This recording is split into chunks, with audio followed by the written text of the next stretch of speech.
Senhor nosso Deus, nosso Pai, nós estamos aqui para louvar o Seu nome. Obrigado, Pai, porque cada cântico que foi ministrado hoje à noite foi especial. Porque eles louvaram, eles celebravam aquilo que o Senhor é e aquilo que o Senhor fez.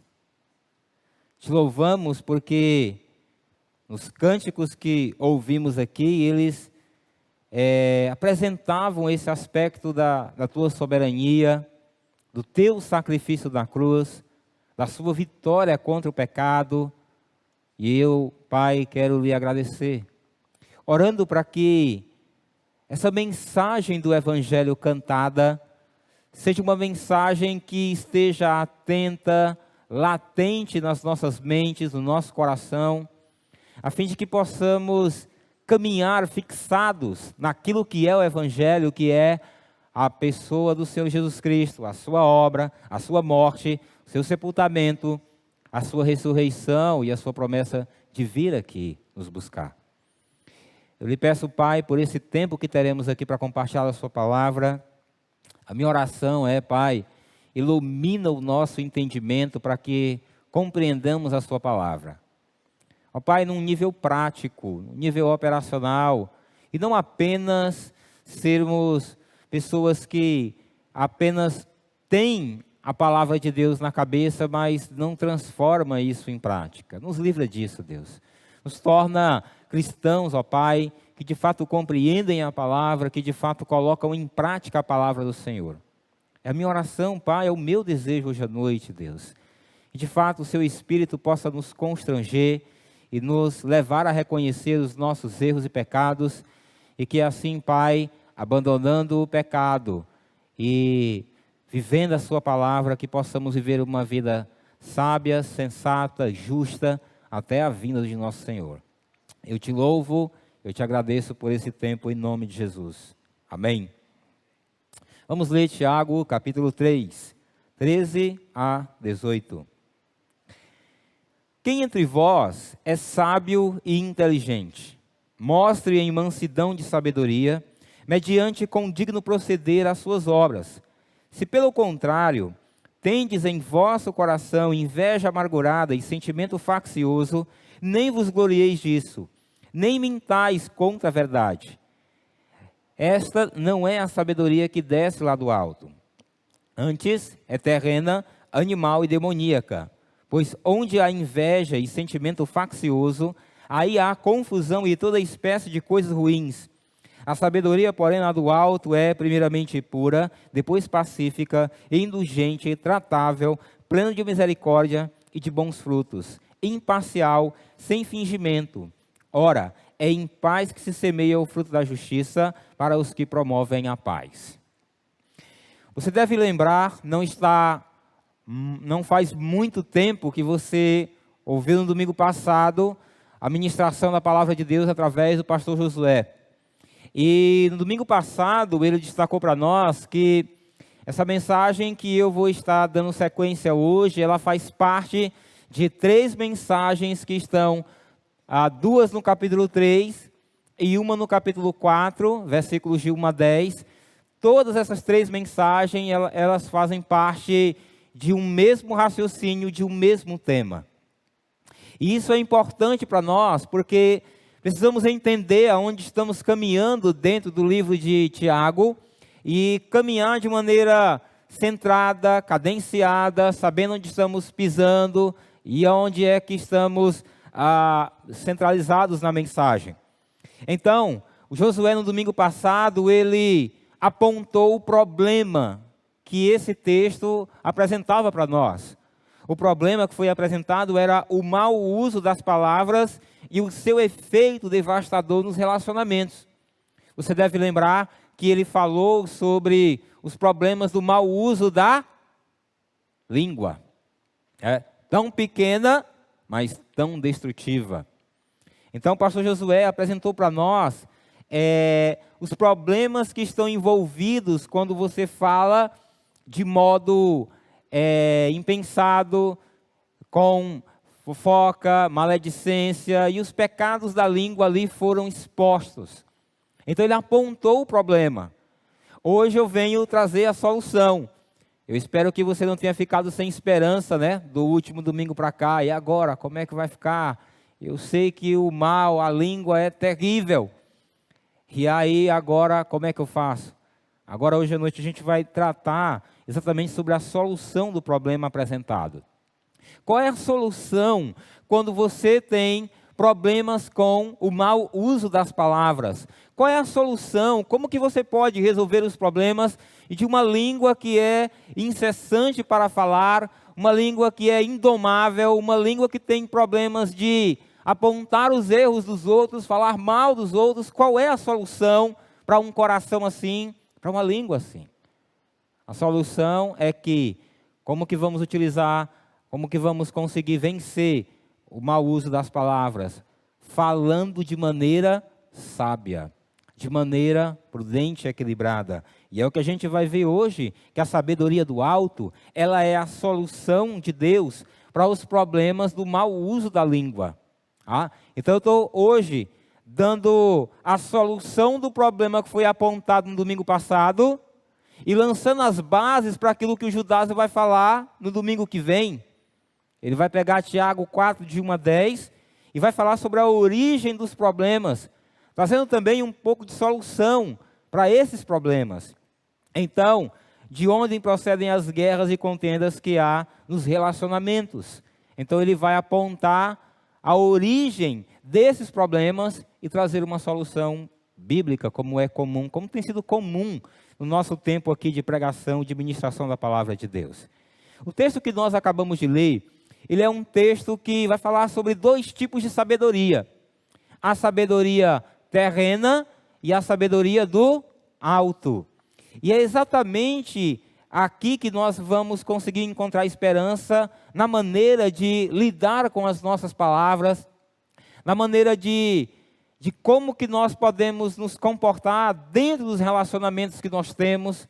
Essa sabedoria do alto, ela é essencial para o desenvolvimento de relacionamentos saudáveis, assim como a sabedoria terrena, ela é altamente prejudicial e destrutiva aos relacionamentos. A gente não precisa caminhar muito, não precisa vasculhar muito para perceber o quanto que existem de relacionamentos quebrados, relacionamentos defeituosos, com problemas, grandes problemas, exatamente por essa questão de ter uma vida desequilibrada, por ter uma vida que tem as suas bases na sabedoria terrena. E aí nós vamos exatamente caminhar apresentando para vocês os aspectos dessa sabedoria terrena que são destrutivos aos relacionamentos terrenos. E os aspectos importantes da sabedoria do alto, para que de fato desenvolvamos relacionamentos saudáveis. A sabedoria de Deus é a solução para os problemas da fala, do mau uso da fala. Então a gente começa aqui, os versículos 13 a 16, eu quero destacar e aplicar todo esse texto aos relacionamentos. Então, a sabedoria terrena, ela é prejudicial aos relacionamentos saudáveis. Por quê? Exatamente porque quando você para analisar os relacionamentos que aí estão, o que nós vamos perceber? Muitas pessoas equivocadas com relação ao que de fato é uma pessoa cheia de sabedoria, ou uma pessoa sábia. O que é natural no mundo hoje quando se destaca alguém como sábio? Normalmente é aquela pessoa que tem a sua sala cheia de currículos, que fez faculdade tal, que fez especialização tal, que tem esse conhecimento, aquele conhecimento, e normalmente as pessoas acreditam que uma pessoa sábia é aquela que é detentora de um currículo vasto. O grande problema é que boa parte dessas pessoas que têm muitas vezes um currículo alto, assim como os seus salários, eles não conseguem manter uma vida familiar. Muitos deles abandonam famílias, montam novamente famílias, abandonam a segunda, parte para a terceira, e vem uma vida entregue às drogas, às vezes à bebida, à promiscuidade. Especialmente essas coisas destroem os relacionamentos, seja pai e filho, marido, mulher. O problema desse tipo de vida, ele não é uma vida condizente com o que de fato é sabedoria. Como que uma pessoa pode ter tanto conhecimento e ter uma vida tão desregrada? É muito comum também as pessoas baterem o martelo e dizerem que, olha, a solução para o mundo é a educação. E quando nós tivermos muito mais pessoas educadas, quando tivermos pessoas com mais cultura, com mais entendimento, com mais sabedoria, o mundo vai mudar. A gente sabe que isso não é uma verdade. Se nós olharmos os piores prejuízos que o nosso país teve, foram de pessoas que eram altamente inteligentes. Não me tenha como uma pessoa que desvaloriza a educação, muito pelo contrário, eu a valorizo desde que ela seja posta no seu lugar. Quando nós falamos de sabedoria terrena e o quanto que ela é prejudicial, eu não estou dizendo que o fato de que você vai para a escola e aprende algumas coisas ali, sabemos e somos altamente abençoados pela medicina, pela matemática, pelo português, pela arquitetura. Isso é claro no nosso meio. Quando se fala de sabedoria terrena, nós não estamos falando disso.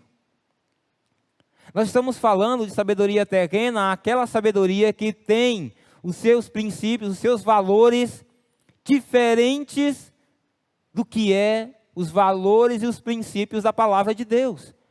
Enquanto que a palavra de Deus argumenta, fala de maneira clara e fixa, olha, a família é um projeto de Deus, e a família é um homem, uma mulher, e aí constitui-se com mais filhos e monta-se uma família. O mundo aí fora, ele quer colocar que existe agora uma nova estrutura familiar, em que homem pode casar com homem, mulher pode casar com mulher. Essa é a sabedoria do mundo. Ela é terrena, ela é demoníaca, porque esse não é o padrão de Deus. Os princípios e os valores é que estão sendo colocados em alta diante de nós. Então, a sabedoria terrena, ela é prejudicial aos relacionamentos, exatamente porque as bases dessa sabedoria, elas não vêm da palavra de Deus, e por essa razão, elas são destrutivas aos relacionamentos. Muitas vezes você procura uma pessoa que está passando por um problema no casamento, e ela vai pedir conselho, vai pedir ajuda para um desses profissionais do aconselhamento humanista, moderno. E aí esse profissional vira para ela e diz: você é nova, você já tem 3 filhos, tem um homem que não lhe compreende, que não lhe ajuda, largue ele e vá ser feliz. Vá para Fernando de Noronha, vá curtir a sua vida. Essa sabedoria terrena é que é contrária à palavra de Deus. Isso sim é destrutivo. Então esse é um aspecto importante para entendermos. Então, o que Tiago começa fazendo aqui? Ele faz uma pergunta muito provocativa aqui. Ele vai apresentar para nós aqui uma pergunta que vai ser interessante. Quem entre vós é sábio e inteligente? O que Tiago vai destacar aqui vai ser importante para nós entendermos o que de fato é uma sabedoria que realmente vale a pena, que realmente é uma sabedoria na prática. Se você diz que é sábio, então você deve mostrar essa sabedoria pelas obras que ela produz no seu viver diário. Ele levanta um questionamento. Quem é sábio e inteligente? Essas duas palavras que aparecem aqui, sábio e inteligente, elas são importantes para a gente entender o que Tiago está querendo dizer aqui. Você deve lembrar, no domingo passado, quando Josué falou acerca dos mestres. E aqui, o texto de Tiago, quando ele está levantando essa pergunta, ele não está levantando essa pergunta agora só para aquelas pessoas que pretendiam ser mestres no capítulo 3, versículo 1. Mas para toda a comunidade, porque o significado da palavra sábio e inteligente, ela tem um sentido de aplicação para todos. O sábio aqui não era apenas para aqueles que pretendiam ser mestres, mas era para qualquer pessoa na comunidade que se levantasse, que desejasse assumir essa postura. É um recado geral para todo mundo na igreja. Então a pergunta era para todos: quem entre vós é sábio e inteligente? Essa é uma pergunta boa para a gente fazer assim, num celebrando sua nova vida, né? Você começa ali o celebrando, faz a pergunta: pessoal, aqui, quem de vocês aqui se considera alguém mais sábio, mais inteligente? Aqui, um levanta a mão, outro levanta a outra. Ah, eu sei, isso aqui. É uma pergunta boa para se fazer assim num ambiente de aula, porque ela é uma tremenda pegadinha. Ele levanta coisa aqui. Ela é provocativa, essa pergunta. Ao mesmo tempo que ela é provocativa, ela é uma pergunta também que faz com que nós paremos para pensar naquilo que foi dito anteriormente, acerca da sabedoria, da maneira como lidamos com o falar, da maneira como lidamos com a nossa língua. Essa pergunta, ela é provocativa e relaciona esse assunto da sabedoria e da inteligência com a prontidão para ouvir. Você lembra no capítulo 1, versículo 19? Todo homem, pois, seja pronto para ouvir, tardio para falar, tardio para se irar. Ela se relaciona também com aquela questão da verdadeira religiosidade. Qual é a essência da verdadeira religiosidade? Controlar a própria língua. Não é o que ele diz? Aqui, capítulo 1, versículo 26. Se alguém supõe ser religioso, deixando de refrear a sua língua, antes engana o seu próprio coração e a sua religião é vã. Ele vai levantando, vai jogando. Quem entre vós é sábio e inteligente? E aí, ele vai levantar aqui a questão e ele vai responder. Ele vai trazer a coisa para um nível prático. Ele vai mostrar que a verdadeira sabedoria não é aquela sabedoria de um acervo de informações, não é aquela sabedoria contemplativa, não é apenas uma sabedoria cognitiva, mas é uma sabedoria que implica em colocar em prática tudo aquilo que você tem aprendido. Ele vai dizer aqui: mostre em mansidão de sabedoria, mediante condigno proceder às suas obras. O que de fato é sabedoria? Sabedoria não é apenas o ajuntamento das informações na cabeça, no coração. A verdadeira sabedoria, ela é aquela que você pratica aquilo que você aprendeu. É quando você coloca em prática. O oposto disso é insensatez. É a pessoa que tem o conhecimento, tem o entendimento, mas ela decide não colocar em prática. Isso é insensatez. E ele apresenta esse aspecto importante, definindo para nós, trazendo para nós o entendimento real, verdadeiro do que de fato é sabedoria. Você quer ser sábio? Coloque em prática o que você já aprendeu. E aí ele apresenta o aspecto de como colocar. Ele não apenas aponta o que de fato é uma sabedoria, mas ele mostra em que base, em que contexto isso deve ser apresentado. Em mansidão de sabedoria. A palavra manso, ela é uma palavra interessante, porque o significado dela é ser bondoso. Mas a ideia dela é de alguém que tem dentro de si poder e consegue controlar esse poder dentro de uma circunstância. Então essa capacidade de autodominar-se e continuar fazendo o bem. Então em mansidão de sabedoria.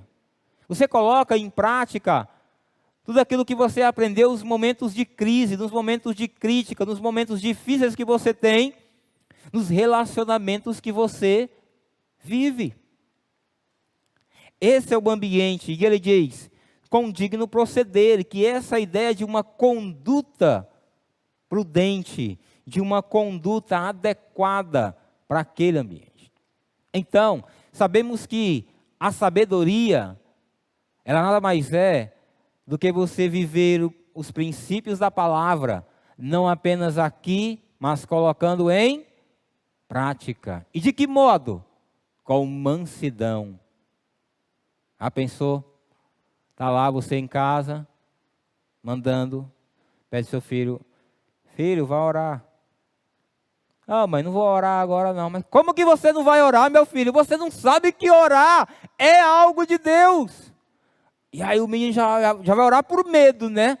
Ele já não vai mais nem orar, porque, ai de mim se eu não orar. Eu vou orar até pela mamãe agora, inclusive. Irmãos, lá em casa, tendo um desafio. Eu ensinei para um cidadãozinho do reino dos céus que tem lá em casa, de 5 anos, o princípio de sabedoria, de obediência. Benjamin, meu filho, o que é obediência? Aí eu fui tentar ensinar a primeira vez com aqueles conceitos e tal. Olha, obediência é uma atitude imediata, completa de todo o coração. Aí ele, aham. Aí eu, cara, tem que pensar aqui de uma coisa. Então inventei lá uma mímica, um negócio, um gesto. E disse, Benjamin, olha, obediência é uma atitude imediata, completa e de todo o coração. Aí ele, bom papai. Beleza, né? Eu já achei que tinha ganhado a coisa. Só que a gente apresenta o princípio e está na cabeça o princípio. A grande questão é que há todo um coração ali que ainda luta com o pecado e você tem circunstâncias que vão provar você. E que você tem que colocar para fora mansidão de sabedoria para lidar com as circunstâncias. E ele errava e toda vez eu tinha que repetir o conceito. Benjamin, o que é a obediência? Ela é imediata, completa de todo o coração. Eu digo, olha, Benjamin, quando eu digo para você, coloca os brinquedos dentro da caixa, e você vai e junta com o pé e coloca perto da caixa, não é dentro da caixa. A obediência não foi completa. Quando eu falo para você colocar os brinquedos dentro da caixa, você empurra com o pé e ainda vai batendo com os pés, não é uma atitude de todo o coração. E várias vezes eu tenho que falar com um espírito manso. Não sei se vocês acreditam, mas tem dias que eu tenho que lidar com a ira do meu coração, irmãos. Eu sei que é só um pecado só meu, eu sei que vocês não têm isso. Meu Deus, eu já repeti mais de 100 vezes a coisa. E olha o desafio. A insistência de estar lidando, de estar ensinando um princípio. Qual é o desafio para viver uma vida de sabedoria? Mansidão. Ensinar com mansidão aquele princípio várias vezes, várias vezes, várias vezes. Em mansidão e sabedoria, mediante condigno proceder, porque uma atitude de agressividade, uma atitude bruta, ela vai descaracterizar aquela vida de sabedoria, ela vai manchar aquele testemunho. Então, de fato, conduzindo a vida de sabedoria com mansidão, você vai desenvolver um testemunho que de fato vai edificar e vai abençoar, não apenas o seu filho, mas a todos que convivem os relacionamentos com você. É importante essa pergunta de Tiago, porque ela traz essa ideia. Quem entre vós é sábio e inteligente, mostre mansidão e sabedoria mediante com digno proceder. A ideia aqui, disso aqui, é de uma pessoa que tem habilidade para fazer o que foi treinado quando chega a hora de fazer. Essa é a ideia dessa sabedoria que vem do alto. Então, essa pergunta que Tiago fez para a sua audiência no passado, ela reverbera, ela ecoa para nós nos dias de hoje, nos fazendo refletir sobre aquilo que já conseguimos alcançar, aquilo que já conseguimos aprender com esse tempo de vida cristã que temos. Quando ele escreve a carta, aquele povo já tinha uma caminhada com Cristo. Já sabiam alguns conceitos, já tinham uma ideia de alguns princípios. E essa pergunta sai do passado, ela chega para nós através da carta de Tiago. E a pergunta que era confrontadora naquela época, ela o é hoje também para nós, Igreja Batista da Glória. Quem entre vocês é sábio e inteligente? Mostre, colocando em prática, tudo aquilo que você já tem aprendido. Essa é a confrontação para nós. Colocar em prática. O maior desafio que nós temos não é aprender coisas novas. É colocar em prática as coisas que já sabemos. Esse é o grande desafio, esse é o detalhe que Tiago apresenta. Então, ele começa apresentando esse aspecto do que é a sabedoria, chamando a atenção, e ele vai mostrar como, de fato, essa sabedoria terrena, ela vai ser prejudicial aos relacionamentos. E aí, no versículo 14, ele diz: se pelo contrário, tende em vosso coração, inveja amargurada e sentimento faccioso, nem vos glorieis disso, nem mintais contra a verdade. Tiago apresenta agora o aspecto da sabedoria terrena e as suas consequências dos relacionamentos. E ele vai falar de uma inveja amargurada.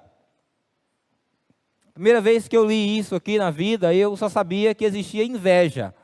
Agora, inveja amargurada foi um acréscimo, não vou chamar de bônus, que não é algo bom, mas foi algo a mais ali.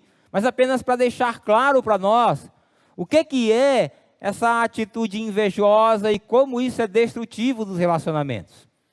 Quando está se falando da sabedoria, é muito importante que você a adquire para vivê-la com simplicidade e humildade. A sabedoria terrena, ou esse estilo de vida terreno, que é contrário à palavra de Deus, ele vai apresentar esse aspecto da inveja amargurada dentro dele. O que é inveja amargurada? A inveja é quando você quer igual o que o outro tem. E é amargurada porque é um tipo de sentimento em que você não se alegra com a vitória do outro. Você não se anima. Então, de repente, você convive com uma pessoa na empresa e essa pessoa foi promovida e você não foi. E aí ela recebe um cargo lá, um aumento de salário, e aí você vê todo mundo abraçando aquela pessoa, comemorando, que bênção, você merecia mesmo. Ó, se tinha alguém que merecia, era você. Aí você fica ali, ó, dá aquele sorriso plastificado, amarelo, não há aquela alegria dentro de você. E ele tem um aspecto ainda da crítica, de levantar os olhos e dizer: olha, eu acho que ele não vai dar conta, que ela não vai dar conta. Não vai, olha. Aí a pessoa fica jogando vários aspectos que ela tem, mas ela não diz que é ela para o outro, né? Tem alguns que são mais ousados, diz: eu acho que eu é quem deveria ser promovido. Afinal de contas, olha o tanto de tempo que eu trabalho aqui, o que eu já tenho feito. Inveja amargurada é uma inveja que é prejudicial aos relacionamentos. Ela é contrária à sabedoria de Deus, porque ela não brota de uma atitude de humildade e de alegria. Ela é totalmente destrutiva aos relacionamentos, porque ela é amargurada, cheia de mágoas. Ela não se alegra, ela, pelo contrário, se entristece com a alegria, com a vitória do outro, com o desenvolvimento do outro. A pessoa vê, o outro passou no vestibular, e aí você fica triste, desanimado. Por que eu não?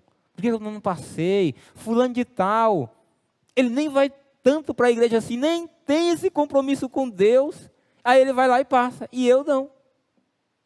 E não se alegra. Inveja amargurada. Sabe qual é o detalhe disso?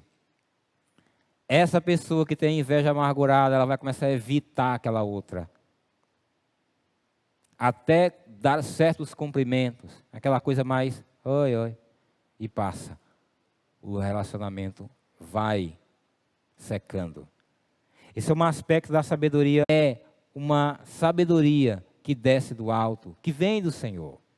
Perceba, irmãos, que em tudo que eu estou dizendo aqui, a base que sustenta essa ira, essa amargura, essa inveja, sentimento faccioso, a base de tudo isso é o orgulho, a arrogância. Você pense, por exemplo, lá no capítulo 3, versículo 1, quando ele fala daqueles que pretendiam ser mestres. Se você analisar bem, o que é você ser um mestre? É status, é chamar a atenção das pessoas. Ó, fulano de tal passa. Ó, rapaz, eu vou lhe falar uma coisa. Ensinar como o pastor Dário, outro nível. E aí você vai, ó, pastor Josué é o homem do grego, do hebraico. É com ele mesmo aquele mapa, aquele negócio elaborado. E aí a pessoa vai olhando para o status, olhando para a expansão que uma posição de mestre traz, e ela deseja aquilo pelo motivo errado. Tiago corta as asas, ele diz, olha, não queiram ser mestres, sabe por quê? Porque Deus haverá de julgar com maior rigor aqueles que ensinam. Ah, eu estou aqui, irmãos, pianinho, sabendo que um dia eu vou prestar conta lá para o Senhor. Lá, de tudo. Minha vida está só piorando, né? Que sábado é escatologia, o negócio só piorando, porque o ensino é mais sério, né? E aí a coisa está só piorando para mim, mas é uma questão importante. Mesmo que haja essa questão de que aqueles que ensinam deverão ser julgados com maior rigor, isso não deve ser uma palavra, não deve ser uma questão que lhe amedronte na busca do conhecimento. Muito pelo contrário, à medida que você é alguém que tem o conhecimento, o transmita com fidelidade e humildade.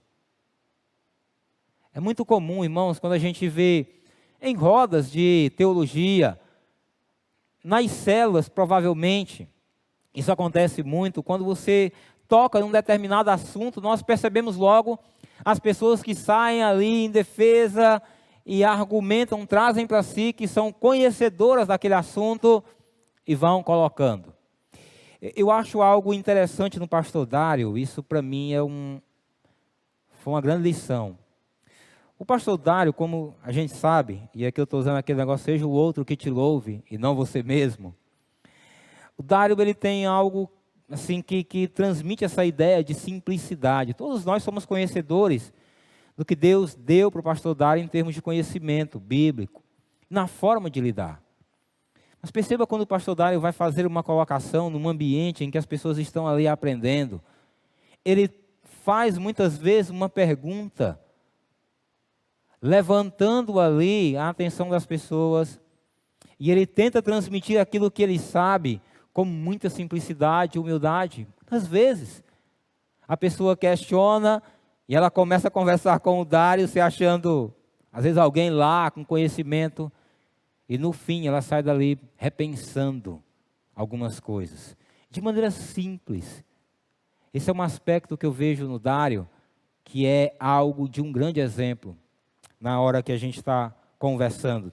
Você não pode imaginar ali, irmãos, nos momentos da pregação que é discutida ali na terça-feira, quando a conversa, e às vezes vem uma pergunta, uma colocação que nos leva a pensar. E diga, realmente, Dário ainda não tinha pensado nisso. Seria bom assim, de vez em quando? E aí ele brinca, quebra o gelo. Então, irmãos, a sabedoria do alto, ela vai trazer para nós essa atitude simples e humilde na forma de transmitir aquilo que você tem aprendido. Então, eu quero que você coloque no seu coração essa ideia trazida pelo Tiago. A sabedoria terrena ela é inspirada pelo diabo. O próprio Tiago diz que ela é terrena, animal e demoníaca. Essa sabedoria, é impressionante, quando eu li isso aqui, eu estava me lembrando de um detalhe, até que eu vi, inclusive, eu acho que foi o Hernandes que estava falando sobre isso, que essa questão da sabedoria terrena ser inspirada pelo diabo é aquele momento lá no Éden, aonde Adão e Eva, já com o conhecimento da palavra de Deus na mente, na cabeça, no coração, o diabo vem de maneira sorrateira e ele começa a colocar dúvida sobre a palavra de Deus. E ele começa a distorcer a palavra de Deus. E aquilo se torna danoso para a vida de Adão e Eva e da humanidade, como já sabemos o desfecho dessa história. Então, ela é inspirada pelo diabo. O resultado da sabedoria terrena é a destruição dos relacionamentos, inclusive a deficiência do relacionamento com Deus. Quando o crente tenta levar a sua vida na sabedoria que o mundo dá, a vida dele com Deus, o relacionamento com Deus, com os outros, passa a sofrer. Ele sofre. Quando você quer levar o seu casamento com base naquilo que o mundo pode ensinar. Olha como é a sabedoria do mundo. Vou fazer uma pergunta para vocês aqui. A gente vê muitas pessoas falando da questão de demonstrar amor pelo outro. E aí o que as pessoas dizem aí fora quando você de fato ama alguém? Olha, para amar uma pessoa tem que demonstrar pelo menos um pouquinho de ciúme. Onde é que está isso na Bíblia? Não, porque se não tiver um pouco de ciúme, então essa pessoa não ama. Essa Bíblia diz que o ciúme é uma obra da carne. E que o ciúme é totalmente destrutivo aos relacionamentos. E isso não é verdade. O ciúme é um pecado. O verdadeiro amor, nas bases da sabedoria da palavra de Deus, é o quê? Uma decisão de vontade. Mas Deus prova seu amor para conosco pelo fato de ter Cristo morrido por nós, sendo nós ainda pecadores. Ele decidiu nos amar. A base para manter um relacionamento saudável é a sabedoria da palavra de Deus, aplicada com humildade. Algumas implicações, irmãos, para a gente pensar. O importante não é só ter conhecimento, mas sabê-lo aplicá-lo no dia a dia. Um dos propósitos que nos leva a ensinar é chamar a atenção para Deus de forma tão humilde que não se faz questão de chamar a atenção para si. A pessoa que de fato vive uma vida de sabedoria na palavra, ela quando fala, ela não chama a atenção dos outros para a gama de conhecimento que ela tem. Ela, à medida que ensina, transmite o Senhor, tanto na vida dela, quanto na vida daqueles que estão ali, próximos a ela. A sabedoria terrena é demoníaca e é baseada em orgulho, e traz como consequência inveja, ambição e toda sorte de maldade. Então, é muito importante, à medida que você estiver desenvolvendo seus relacionamentos, com a sua esposa, com seus filhos, com seus amigos de trabalho, você já tem esse conhecimento que Deus colocou em seu coração sobre muitas coisas, sobre muitos problemas de relacionamento, você já tem uma resposta bíblica. Mas à medida que você for fazer uma intervenção dentro de um relacionamento que não consegue compreender os aspectos da palavra de Deus, apresente os princípios com temor, tremor, humildade, mas ousadia na palavra. Esse é o princípio. Porque à medida que a pessoa ensina a palavra de Deus, trazendo para si a capacidade de fazer, ela exclui o Senhor do processo. É com ela, é do jeito dela, é por ela. Então é muito importante, à medida que você desenvolver seus relacionamentos, desenvolva essa sabedoria como foi o nosso Senhor Jesus Cristo. Amém? Dá para respirar? Primeira parte, nós vamos para a última. Sabedoria do alto. Amém? Glória a Deus. Tiago não é fraco não, né, irmãos? Mas vamos respirar. Estamos chegando, está no fim. A sabedoria do alto é uma virtude essencial aos relacionamentos terrenos. Irmãos, a sabedoria que é do alto, ela está constantemente na sua mão. A palavra de Deus está constantemente na sua mão para que você cresça em sabedoria e conhecimento do Senhor. Quais são os efeitos da sabedoria divina?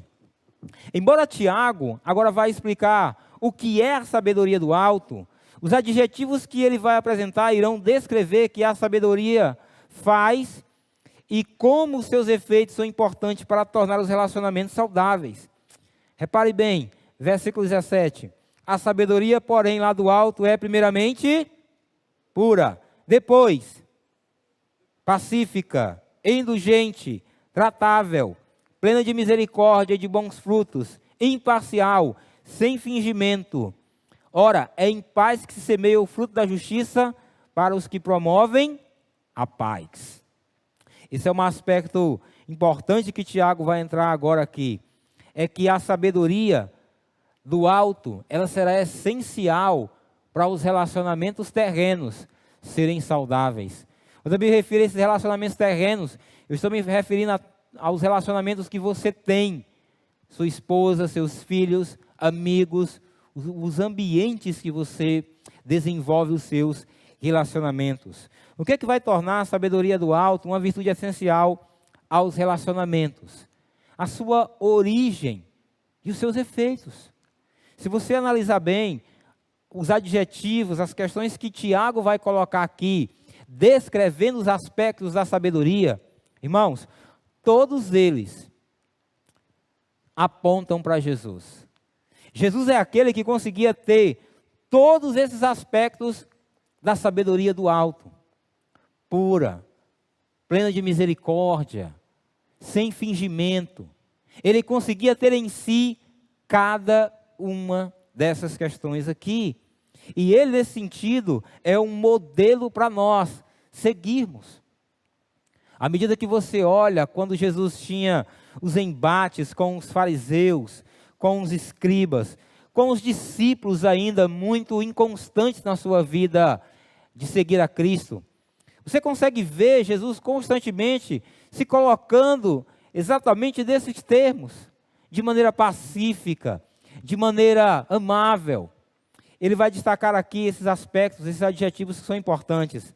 A palavra pura seria irrepreensível moralmente, assim como a pureza de uma virgem, como Paulo coloca lá em 2 Coríntios 11:2. Não há como viver uma vida de sabedoria se você está envolvido com imoralidade. Você não vai ter como. É completamente distante essa realidade. A pureza, tal como era o Senhor Jesus Cristo. Alguém que podia ser visto e alguém que não tinha como nenhum argumento se sustentar diante desse testemunho e da vida reta, plena que o nosso Senhor tinha. Esse é um alvo para nós. Quer viver uma vida de sabedoria? Você tem que abrir mão de qualquer ato de impureza na sua vida. A sabedoria do alto tem esse primeiro aspecto, moralidade. Ser puro. Não há como desenvolver uma vida de sabedoria com uma vida impura. Pacífica. É interessante essa questão de ser pacífico. A gente, quando pensa nos relacionamentos, e a gente olha, a sabedoria do alto, ela é pura, ela é pacífica. Às vezes, alguns casais, Na maioria das vezes, eu ouço isso às vezes mais de mulheres que não têm cônjuges que são crentes. E às vezes a gente vê alguns comportamentos desses homens dentro de casa e a gente vê as mulheres se submetendo a cada situação e entendendo que aquilo é uma ordem de Deus. Vê o cidadão diz, olha, não quero que você vá para a igreja, não quero que você leia a Bíblia. Ele diz, não, eu vou manter aqui, ser pacífico, não vou fazer isso. Bom, ser pacífico não tem nada a ver com ser uma pessoa que, me fugiu agora aqui a palavra, de ser uma pessoa passiva. Não tem nada a ver. Jesus era aquela pessoa mansa, suave, tranquilo, mas sempre firme, com base naquilo que ele acreditava. A ideia de ser pacífico é de ser aquela pessoa que promove a paz nos relacionamentos, mas não sendo uma pessoa passiva a tudo que acontece no relacionamento. Você está lá na faculdade e aí você sabe que o seu colega, ele está tendo uma atitude de mentira, de usar droga, de se prostituir, e aí ele conversa com você, e aí você, para manter aquele relacionamento, você não confronta. Não, isso não é manter a paz, isso não é ser pacífico, isso é ser contrário à palavra de Deus. Eu não vou passar a mão na cabeça do meu filho, do meu discípulo, das minhas ovelhas, quando elas erram. Mas eu vou amar, eu vou cuidar, eu vou andar junto. Mas esse não é a questão. Pacífico é aquela pessoa que está, de fato, sendo alguém que ajuda a resolver conflitos nos relacionamentos. Isso promove, isso desenvolve uma vida, inclusive, de comunicação em outras áreas. Indulgente, bondosa e pronta a se submeter, indisposta a fazer exigências rigorosas. É a pessoa que, de certa forma, é alguém que quer resolver o conflito. Tratável, alguém que é facilmente convencido, entre aspas. Aqui é importante destacar que essa pessoa, que ela é tratável, ela é alguém que quer resolver o problema. A ideia da palavra é de alguém, de certa forma, que é convencida. Mas essa pessoa, ela não abre mão de princípios bíblicos. O que é que ela abre mão? Do que é que ela é convencida facilmente? Em questão de gosto e preferência. Em questão de gosto e preferência, irmãos, nós devemos abrir mão por causa do outro. O que é que nós não devemos abrir mão? De princípio bíblico. A gente vê alguns relacionamentos pegando fogo porque o cidadão quer pintar a casa de branco e a mulher quer pintar a casa de rosa. Quero largar um rosa choque na casa, aí o marido, eu não concordo. E aí começa o conflito. Por coisas simples, por coisas banais. E essa pessoa que de fato é alguém intratável, ela é alguém que abre mão para simplesmente não criar um problema. Do que ela não abre mão? De princípio bíblico. Isso ela não vai abrir mão nunca. E esse é o aspecto de uma sabedoria que vem do alto. Jesus mostrou várias vezes na sua caminhada como ele era receptível, tratava. E a gente percebe as perguntas que os discípulos faziam com muita falta de sabedoria. E ali quando começava a criar um conflito, o Senhor ia lá e contava uma parábola, juntava todo mundo de novo e ia tendo ali uma atitude tratável com todos eles. Plena de misericórdia e de bons frutos. Aqui Tiago apresenta a questão do amor ao próximo, que foi inclusive abordado aqui. O que de fato é ser pleno de misericórdia?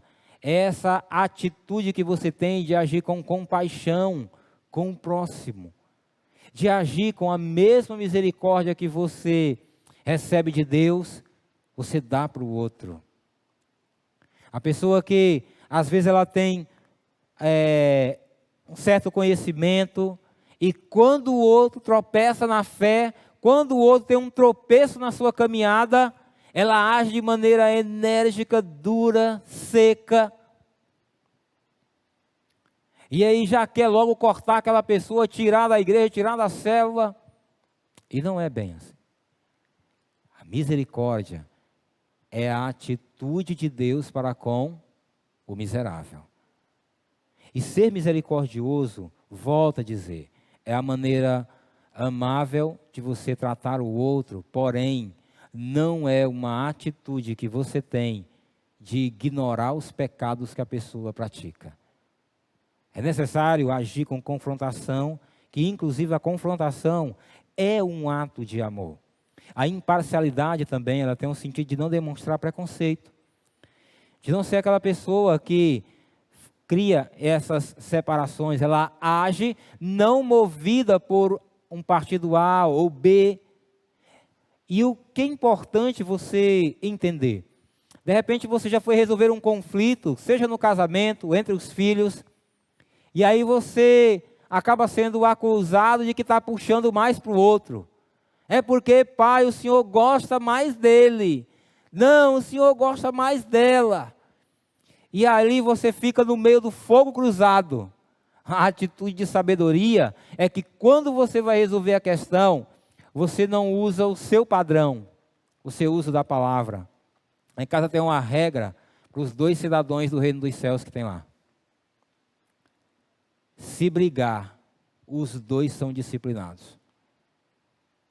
E aí o Benjamin, né, não é fraco, gosta de uma argumentação. Mas papai, foi ele. Eu chego lá, está o negócio já, né? Um chorando, um mordido, um para um lado, para o outro, aquela bagunça, eu chego lá. Quando eu chego lá, o cidadão já chega logo dizendo, foi ele. E já se entregou. Aí eu falo assim, ó, simples. Por que eu vou disciplinar os 2? Um porque bateu, o outro porque reagiu. Porque eu já ensinei lá em casa o princípio. Se você, na hora lá, o Jonathan ou o Benjamin, você bateu o outro, você não desconta. Você vai falar com o papai.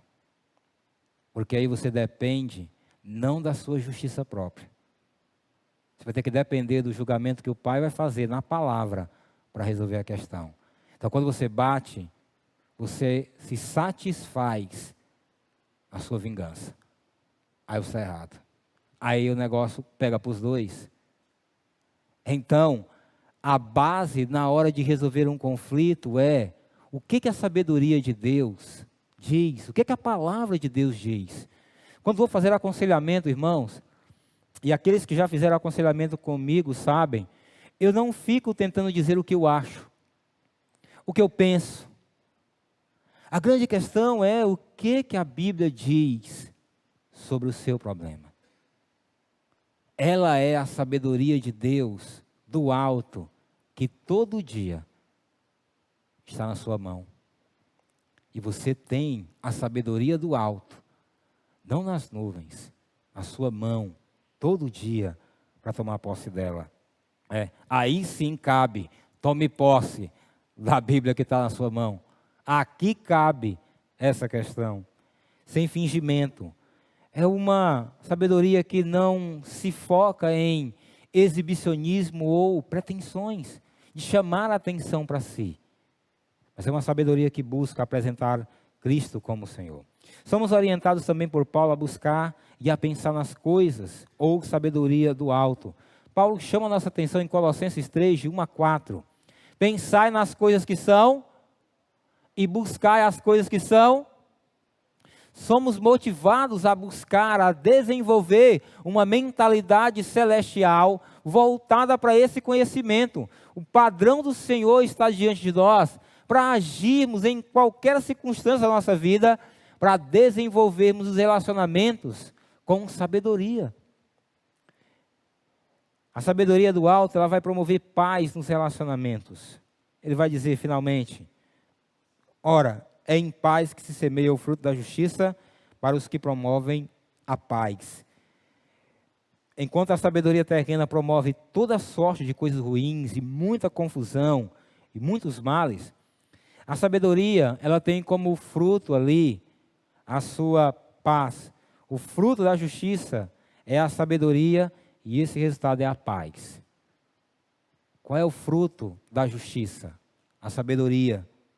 E o resultado? A paz. Quando você age na sabedoria da palavra de Deus, sabe o que vai acontecer? Você vai agir na justiça do Senhor. E sabe qual é o fim? Paz. A paz de Deus, que excede todo entendimento. Sabe por que temos conflitos, lutas, entrave nos relacionamentos?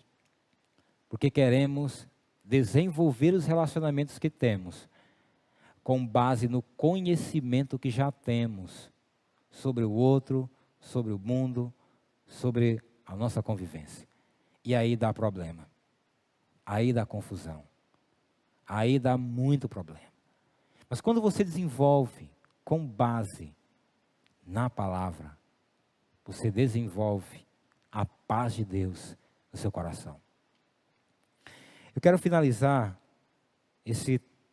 a mensagem de hoje à noite, tomando aqui a Mateus capítulo 7, de 24 a 27, você deve lembrar, Jesus estava pregando o Sermão do Monte, capítulo 5, 6 e 7 de Mateus.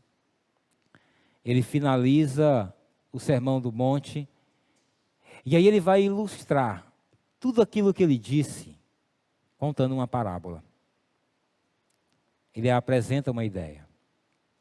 E ele começa, aquele pois que ouve essas minhas palavras e as praticas, será semelhante ao homem prudente, que edificou a sua casa sobre a rocha. Então, vieram as chuvas, sopraram os ventos, os rios subiram, deram com ímpeto contra aquela casa e ela não caiu, porque estava fixada sobre a rocha. Aquele, pois, que ouve essas minhas palavras e não as pratica, será comparado a um homem insensato, que construiu a sua casa sobre a areia. Sopraram os ventos, veio a chuva, houve as inundações, deram contra aquela casa e ela caiu, sendo grande a sua queda. A verdadeira sabedoria, ela está sendo ilustrada nisso que Jesus está contando aqui. Quem é o sábio? Aquele que ouve, entende e pratica. À medida que você vive o conhecimento bíblico nos relacionamentos que você tem, você está construindo sua família na rocha da palavra. Você está fixando sua vida nessa rocha que é a palavra. Você está sendo um prudente construtor.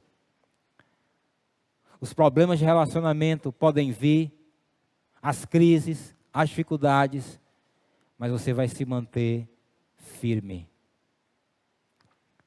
Quem é uma pessoa que vai ser insensata? É aquele que ouve, que entende, mas não coloca em prática. Quem vive assim, vive às custas de si mesmo, não da palavra de Deus. A verdadeira sabedoria é aquela exemplificada por Jesus nesse sermão. Quem entre vós é sábio e inteligente? Mostre essa sabedoria na prática da palavra de Deus, com humildade e amor. Amém, irmãos?